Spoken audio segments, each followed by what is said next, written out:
Continuamos en tu espacio urbano en el dial de AM1010 o quizás, como siempre decimos, a través de internet en www.am1010ondalatina.com si nos estás viendo y no estás sintonizando el dial.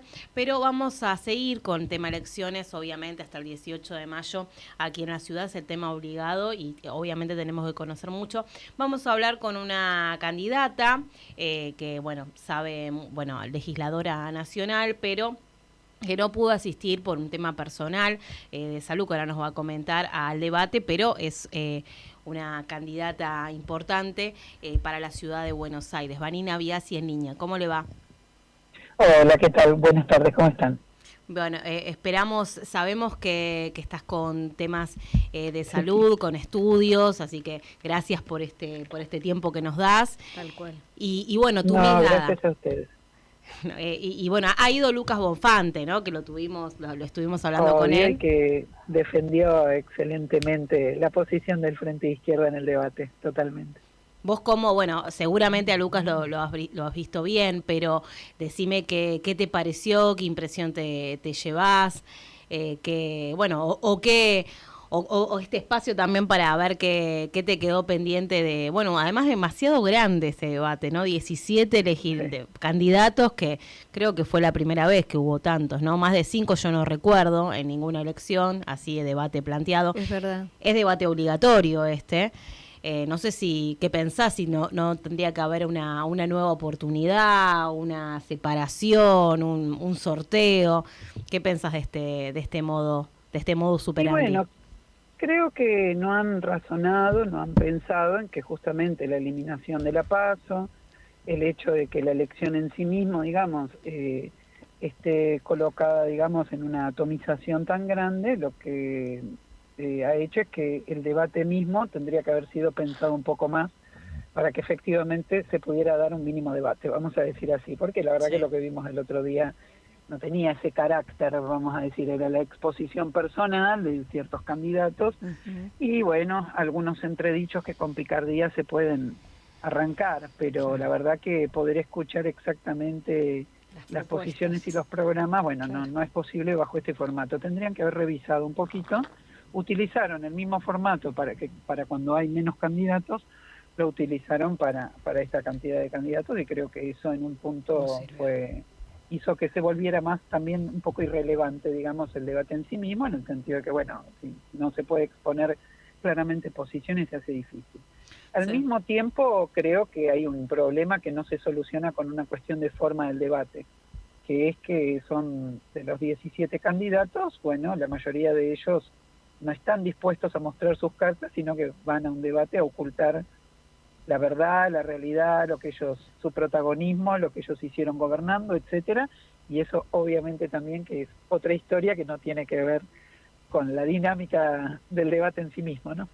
Seguro. ¿Y qué propuesta? ¿No? Es cierto, hemos sido testigos de la lucha para que no se eliminen las pasos, sobre todo de tu espacio, porque es verdad, ¿no? Deja fuera, y también es cierto que sobre todo de la ciudad de Buenos Aires, el caudal de votos de la izquierda es un caudal importante, quizás más importante que en otros distritos, pero bueno, justamente frente a esto, ¿qué propuesta se puede tener para conocer realmente un poco más? Bueno, ahora falta muy poco tiempo, pero un poquito más a los candidatos, ¿no? Porque es cierto, no quedó nada claro, ¿no? De este debate con 17. No. Totalmente. Mira, yo creo, nosotros, para estructurar nuestra plataforma, nuestra propuesta, y que tiene que ver con cosas que el Frente de Izquierda ya hace en la Ciudad de Buenos Aires, y que obviamente quiere impulsar en algunos aspectos con más fuerza en este periodo que viene, por cómo está la realidad de la política de la ciudad y del país, tiene que ver con lo siguiente. Punto número 1 es el planteo que tiene que ver con la cuestión salarial de los trabajadores de la ciudad. Yo voy a referirme a 3 aspectos centrales de la situación en la ciudad que tienen que ver con el problema de la vivienda, que tiene que ver con el problema de la salud y la educación y que tiene que ver con el problema de la seguridad. Ahora, si no estructuramos una posición con relación a qué pasa con los salarios de los trabajadores de la ciudad, los de la educación, los de la salud, todos los trabajadores de la ciudad, realmente no vamos a cambiar muchas cosas. Yo, por ejemplo, les voy a proponer a los vecinos de la ciudad que voten una opción que va a impulsar colocar un impuesto a la vivienda ociosa, regular el mercado de alquileres temporarios, Claro. Realizar un banco de tierras para que se deje de especular con la tierra y la vivienda vuelva a ser un derecho y no el negocio de unos amigos de Jorge Macri y de otros representantes políticos de la ciudad. Para ese paquete que tiene que ver con la cuestión de la vivienda, frenar el aumento de los alquileres que aumentaron el doble de lo que aumentó la inflación, y que realmente los trabajadores puedan volver a esta ciudad, es fundamental que discutamos el salario de los trabajadores. Y este es un aspecto que, como militante del Frente Izquierda y del Partido Obrero, no quiero soslayar. La estamos peleando en el ámbito de la salud, la estamos peleando en el ámbito de la educación, la estamos peleando en el ámbito del transporte en la Ciudad de Buenos Aires, y también en otros ámbitos privados. Por ejemplo, con la política de apertura de las importaciones, la Ciudad de Buenos Aires va a perder miles de puestos de trabajo de la industria, de la llamada industria textil. Claro. Entonces, Sí. y no olviden que en la Ciudad de Buenos Aires no habla ningún, o mejor dicho, el único que habla de este punto es Kim en favor de los talleristas, de los que utilizan trabajo esclavo de la vestimenta en la Ciudad de Buenos Aires. Pero quiero decir, nadie está hablando de que esto es muy grave lo que va a pasar. La Ciudad de Buenos Aires ya aumentó un 50% su desocupación, y con esta política la va a seguir incrementando. Sí, aumentó, es lugar, cierto, el índice. Y también decías, Vanina, el tema de regularizar los alquileres temporales. Ahí hay un vacío legal pleno, Sí, o sea, es verdad. no hay nada. Total. Obviamente Total, ¿y sabés por qué no se está notando tanto ahora? Porque no hay turismo en la Ciudad de sí, tal Buenos cual. Aires. Porque Se bajó notaba a muchísimo el fines, sí, turismo. se notaba un poco más el año pasado o el Exacto. otro. Se notaba muchísimo en los edificios. Vos veías gente con Claro. valijitas los fines de semana. Es verdad. Y bueno. Tal cual. Y ahora estamos viviendo un Obvio. problema de que la Argentina es carísima para el que está en el exterior. Tal Y por cual. lo tanto no está presionando tanto ese factor, pero va a volver a presionar. Ujú. Y nosotros necesitamos, como cualquier ciudad lógica del mundo, regular el mercado de alquileres temporarios. Entonces, Seguro. ese es un paquete fundamental para que los trabajadores y la juventud puedan vivir en esta ciudad, porque esta ciudad tiene hace más de 45 años 3 millones de habitantes, producto de que es una ciudad que expulsa a sus trabajadores. Otros 3 millones ingresan o han ingresado alternativamente diariamente para venir a trabajar, dejar sus riquezas y se tienen que volver a ir porque no pueden vivir acá. Entonces, este es un aspecto importante. El segundo aspecto, salud y educación. Se redujeron muchísimo los presupuestos de salud y educación porque todo el tiempo están creando políticas para beneficiar a los sectores privados, tanto de la educación como de la salud. Entonces, aquí hay también un planteo del Frente de Izquierda que junto a los trabajadores estamos discutiendo no solamente el problema objetivo del incremento de un presupuesto, imagínense, salud pesaba el 26% del presupuesto de la Ciudad de Buenos Aires hace 10 años atrás, 15 años atrás, ahora es del 16% del presupuesto total. Sí, aparte, entonces, las enfermeras, hablando de salud, Sí. las enfermeras siguen sin ser profesionalizadas, reconocidas No, en su, tal cual. bueno, en su exactamente, categoría. Y esa es Sí. una batalla, mira, yo digo, es Bien. una batalla del Frente Izquierda, pero de uno en particular, una batalla de Gabriel Solano, que fue durante 2 periodos legislador, Sí. que lo dio todo para que eso Sí. ocurriera y que se abortó en diciembre. ¿Por qué? Porque un radical se dio vuelta. Sí, Esto es verdad. importante Lamentable. que sepan Sí. que fueron, Claro. dijeron que Lo hemos firmaban el seguido coso, ese le tema dijeron a las muchísimo. enfermeras y después se dieron vuelta. Es verdad, Entonces, que no este fue es un por una aspecto- diferencia de votos, sino porque se dio vuelta a alguien, que es peor. Exactamente, Sí. exactamente, y estamos hablando de miles de trabajadores que son los que ponen el cuerpo todos los días por la salud pública en la ciudad. Y luego, Sí. finalmente, obviamente, todo el tema de la reforma antieducativa, que es un tema gravísimo. Nuestros chicos se están quedando sin docentes, sin contenidos. Por ejemplo, entienden que no es muy importante dar historia para que se entienda. Entonces, esto es lo que tenemos que salir a enfrentar y apoyar a la docencia que está enfrentando esta reforma antieducativa que está aplicando a Macri. Y el tercer punto del que quiero hablar y me gusta hablar porque piensan que la izquierda no queremos hablar de eso, es la inseguridad.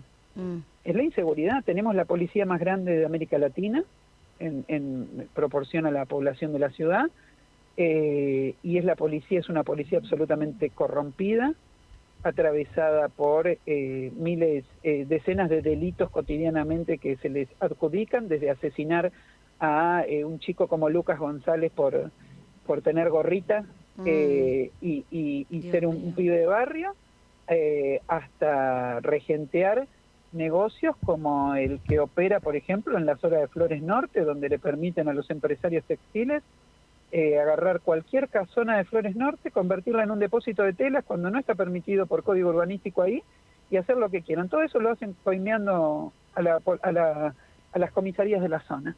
Entonces, el principal factor de inseguridad que tenemos en la ciudad es la policía corrupta, la que permitió 17 fugas de presos en un año. No, y aparte... Para eso es necesario que hayan coimeado a cada uno de los policías que están en esas comisarías. Si no, nadie se fugaba. Entonces, la izquierda va a enfrentar eso abriendo los libros de las comisarías. Queremos saber dónde estaba cada policía cuando se cometieron los delitos. Queremos que se informe y que la población pueda decidir quién se queda y quién se va de cada comisaría. No, aparte muy que los corrida... organismos de derechos humanos intervengan también en lo que es la selección del personal de seguridad, porque es fundamental que nunca más ocurra lo que ocurrió con Lucas González, al cual mataron por ser un pibe morochito de la villa. Sí, Entonces, muy corrida. creo Aparte, que esos son temas centrales, ¿no? Seguro. La policía de la ciudad, bueno, está intervenida la ciudad, todo lo que la caminamos y conocemos por toda la fuerza de seguridad, ¿no? Sobre digamos, todo la los idea era, miércoles. claro, la policía de la ciudad era para que sea una policía local, justamente, pero no era necesario. Totalmente, entregaron el territorio a las fuerzas represivas de Bullrich, totalmente.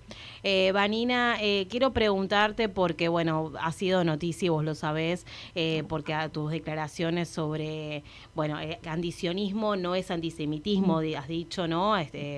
O sea, ha sido criticada por criticar a Israel y vos aclaraste esto, bueno, obviamente este espacio para poder aclararlo, sí. Sí, mira, en un día como hoy, donde Israel acaba de amenazar, está movilizando todas las reservas en el Estado de Israel para ir a ocupar directamente el territorio de Gaza, creo que sencillamente lo que hay que decir es que lo que está ocurriendo es un genocidio, que Israel es un Estado genocida, que no lo digo yo, no detento ninguna originalidad en esto. Miles y millones de personas en el mundo están denunciando esto. Lo dice la Corte Penal Internacional, lo dice la ONU, lo dice Amnistía Internacional, lo dicen las relatoras de la ONU que están poniendo mucho esfuerzo para que sea encarcelado Netanyahu. Bueno, quien quiere ser indiferente al exterminio de un pueblo, al asesinato de 20.000 niños en un poco más de un año y medio, que lo sea. Yo no lo voy a hacer ni me voy a callar la boca.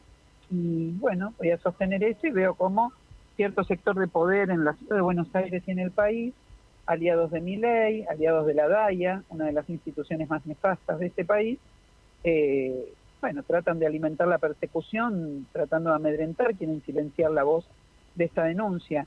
Y bueno, antes lo han hecho con otros, no soy la primera que es perseguida judicialmente por esto, y yo voy a vivirlo esto, y lo hemos planteado en una audiencia que hicimos hace 10 días atrás, expresando solidaridad conmigo. La verdad es que estoy muy rodeada de cariño en ese sentido.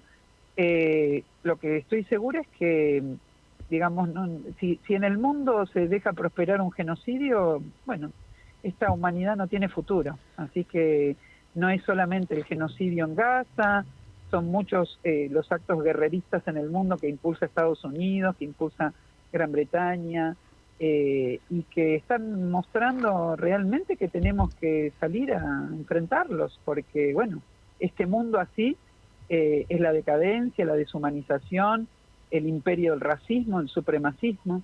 Israel asesina a 20.000 niños en nombre de un principio absolutamente supremacista.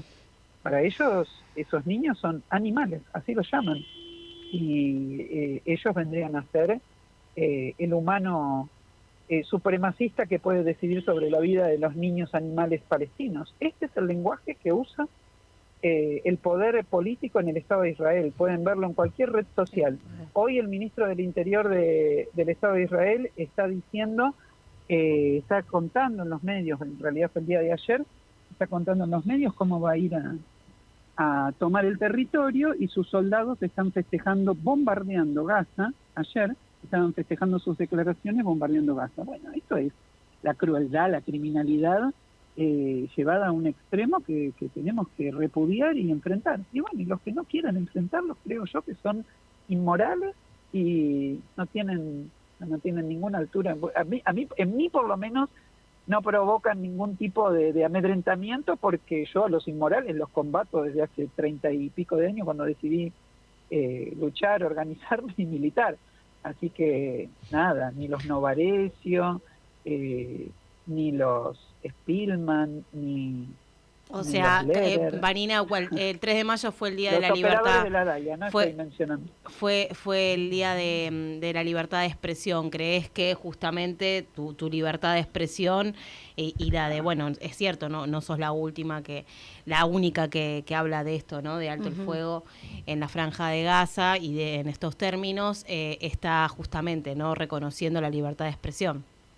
Tal cual, aparte de eso, ¿no? Y digamos, en la Argentina misma, si uno tiene en cuenta, porque me procesan a mí, bueno, están buscando una persecución política, un amedrentamiento especial, pero nosotros, acá son muchas las personas que todos los días dicen lo que yo digo, vamos a decir. Sí, Entonces, eso es cierto, yo lo he escuchado. el juez Rafeca lo que está haciendo sencillamente, y lo dice en el fallo que él emitió, es impedir la libertad de expresión, punto. Y frente a un hecho tan grave como un juez impidiendo la libertad de opinión, la libertad de expresión, pero la cosa es más jorobada todavía cuando se tiene en cuenta que eso sea a pedido de un Estado extranjero, porque la DAIA es un representante de un Estado extranjero en la Argentina, y es la que pide que se me persiga, etcétera. Entonces es peor todavía. Tenemos jueces que no solo son corruptos, son jueces absolutamente corruptos, entregados al poder, etcétera, y encima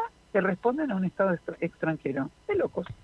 Más cipayo no se conseguía, y más autoritario no se conseguía. Yo creo realmente que a mí, en parte, yo lo sentí como una oportunidad. Creo que en la campaña ellos todo el tiempo trataron de desviar, todo el tiempo están tratando como de dejarme solamente en este tema.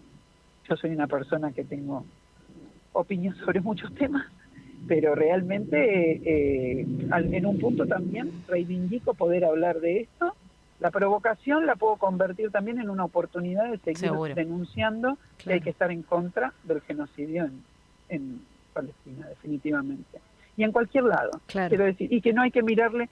Yo después, si quieren, charlamos al respecto de no sé, ¿qué puede tener de malo un pueblo entero? En todo caso, tienen de malo las corrientes políticas, aquel, no sí, te, creo que está claro, ¿no? Que bueno, que un Estado lo gobierne una fuerza política no significa que uno esté en contra, y que estés en contra de esa fuerza política no significa que estés en contra del Estado. Del pueblo de Israel. De la gente, de la gente, tal cual. Obvio. Yo creo que eso es clarísimo. Pero bueno, aprovechamos para preguntártelo porque sabés que es pregunta obligada. Sí, yo les agradezco. Así que bueno, primero obviamente los temas de ciudad, que por eso somos tu espacio urbano, y aparte estamos ya con las elecciones, pero bueno, había que preguntarlo. Gracias, Vanina, un abrazo. Gracias. A ustedes, Muchas chicas, gracias. Un abrazo enorme. Gracias. Vanina Biasi, entonces candidata a legisladora en la ciudad de Buenos Aires para las próximas elecciones de 18 de mayo. Y venimos cumpliendo porque vamos recorriendo todos los por lo menos candidatos. darle la oportunidad a todos que puedan expresarse.